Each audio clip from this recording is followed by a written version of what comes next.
Yoshi, we got the rug. High five. Yeah.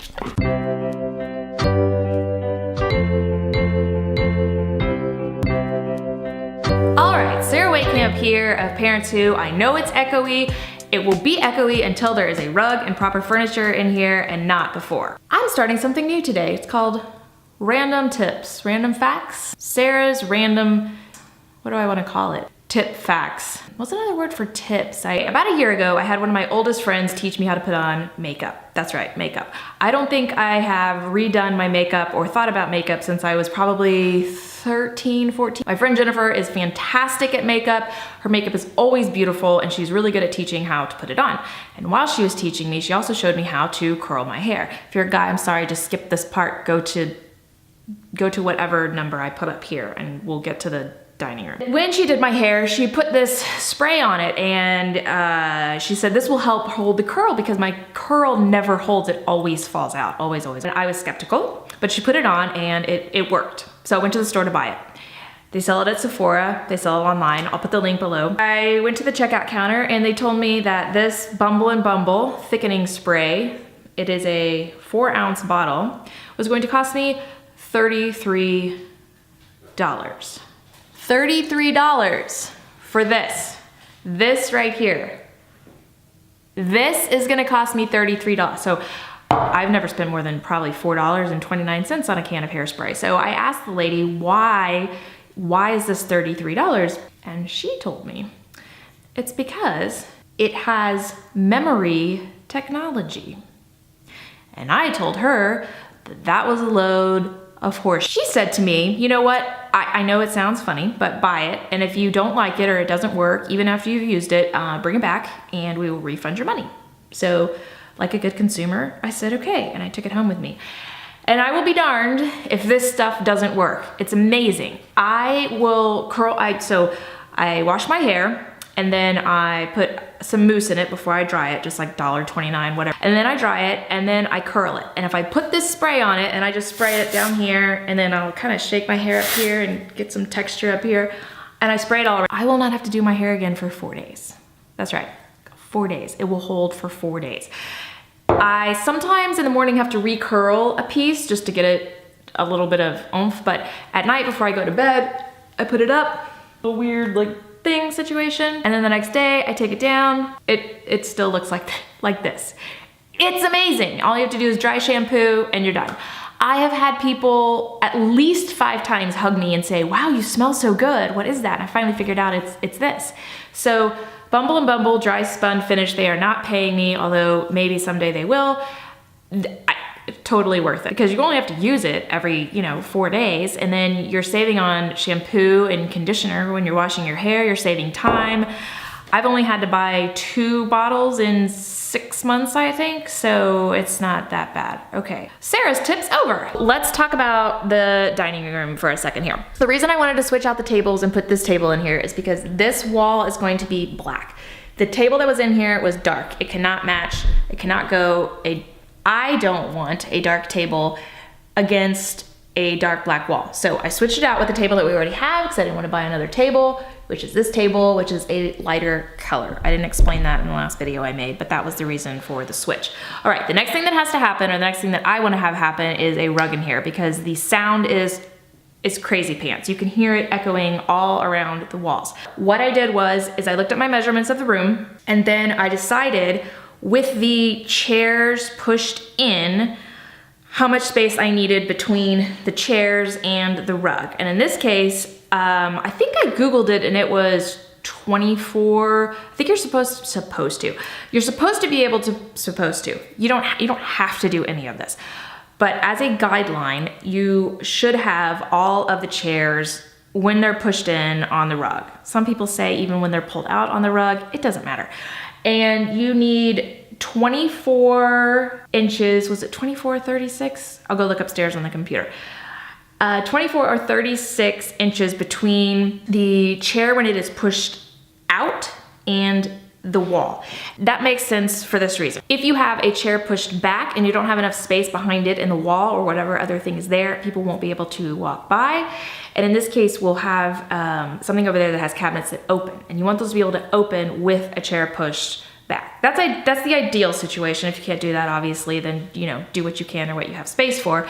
But when deciding what kind of table size you want, take into account that you're going to be pushing a chair back from it, so you need to add that chair depth plus the depth that you need between that thing and the, hold on one second. So you have the room, then you have a space where you're going to put something, either an armoire or maybe nothing. Maybe that's as far back as you're going to push the chair. Table there in the middle. So you need to know the depth of the chair, depth of the chair that's gonna go here, how deep it's gonna be. And you need to measure from that chair to the wall and or to the piece of furniture that's gonna go right there. So if this is like a big credenza, you need to know the distance from the back of the chair to the credenza, if that makes sense. I know that this sounds a little bit confusing, but it'll all come together. So you have your table, and you need to take the measurements of the width of the table in the room, and then whatever chairs you're thinking of, you have to have the depth of the chair. So say that this is, well, it doesn't matter on the table really, but on the chair, if the chair's depth is 20, and this depth right here is, you know, 40, this space in the middle here needs to be at least 24 inches between the two of them. You don't want to get a chair that's super deep that you either are pulling back into the wall, or you're pulling back into a cabinet, or you're pulling back and people don't have space to walk behind it. So if you have more questions on how poorly I explained this, let me know. And there's no quick and dirty rule on this, but what I do is after I have the table that I want in here, which I have it over there, I get my tape measure, and then I measure where I think that I want the rug to be. Usually I like to have about 24 inches from the leg to the rug, and then on this side going this way, the same thing, about 24 inches. 24 by 24 is ideal-ish. And then I take a piece of tape. In this case, I've taken a piece of tape right here, and then I've put another one down on that end, right where Yoshi's head is, and another one over there. After I put all those down, I take the dimensions of what that space is. And in this case, it's about 6 by 9. So I know that I want my rug to be about 6 by 9. Again, this is for me who likes to have all the chairs on it, even when the chairs are pushed back, and taking into consideration that when the chairs are pushed back, somebody can still walk behind them. So I'm gonna look for a rug right now, and truth be told, I think I've already found one that I like. It's at the Home Depot, and Chris is going to kill me because he is going to hate this rug when he sees it. It's a middle space when you're doing a room where you or your loved ones might think that it is going to look terrible. The middle space always looks terrible. Until it all comes together, it's hard to make sense of things. So if you're bringing things home and your spouse or your loved one or your kids or someone, mom and dad, are saying, what is that?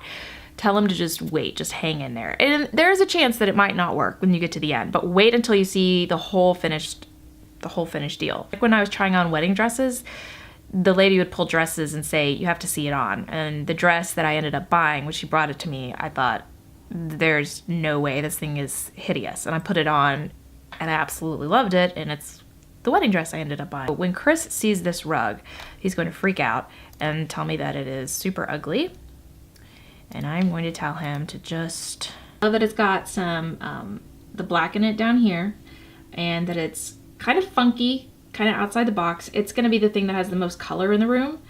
So I'm okay with it being a little bit wild, because there's gonna be a plain table on top, a black table over here, probably a white table in front of that, some very basic art, some very basic chairs, some very basic window treatments. The other thing that I like about this rug is that when the kids spill on it, I don't think you're going to be able to see it because it looks like it's already been tossed around and roughed up. Let's see, there's 6 more pictures of it. It is not my normal style. It's even called a Sedona rug, which is definitely not my usual style. Other good places to look for rugs and a discount on rugs is Home Goods. I'll put links to all these below. Home Goods, Wayfair. in Maine, Jocelyn, Maine, I don't know how you say it. The only problem with buying the rugs online is obviously that you can't see them, so you don't know if they're true to color, but I will say that the piece of furniture I bought for our entryway came from Wayfair and it was not true to color, and I sent it back and they waived the shipping fee of sending it back, came and got it. It was no hassle, no problem, and I ordered something different. It came, it was the right color, and they were extremely kind about the process, and it ended up working out. I'm gonna get this rug in a 6x9. I'm gonna buy this special buy at $127, which I think is completely reasonable for this rug. 6x9 is a very big rug, so this price I feel like is very reasonable. Another place to look also is Craigslist. Craigslist is also, of course, hit and miss. I always look for it to say non-smoking. It doesn't have to be no pet because we have a pet and he doesn't mess up our stuff. So you just want to make sure that you obviously go and look at it, have them unroll it. But sometimes you can get a really, really great deal. And I've also gotten great deals at, what do you call them? Estate sales. Estate sales can be a great place. They're going to be more expensive than on Craigslist. You can also Google and see if you have a resale shop in your town. We have several here. Oh, the Habitat for Humanity resale shop. So they sell things that builders don't need and then they just donate them, like cabinets and light fixtures, any kind of plumbing, sometimes flooring, sometimes paint. Deliver it to you. Add free delivery, get it by January 30th. Well, it's 6'7" by 9 feet. Okay, hold on, that may not work. Ooh, wait, I thought it was 6 foot by 9 foot. Did I pick the wrong one? Ooh, I need to write this down. I have to remeasure downstairs because it is 6'7" by 9 foot 6 inches. So it's actually bigger than what I thought it was. So I'm gonna go downstairs and check real quick and make sure that'll work. There. All right, so I need to move feet 6. I think that's still gonna work. Actually, I think that might be better. Not coming out of the room. It's not touching the wall. The table's centered on it. Yeah, I think that's gonna work. Add to cart. It's free shipping, so why would I not have it shipped to my house? Yoshi, sit. Yoshi, we got the rug. High five. Yeah.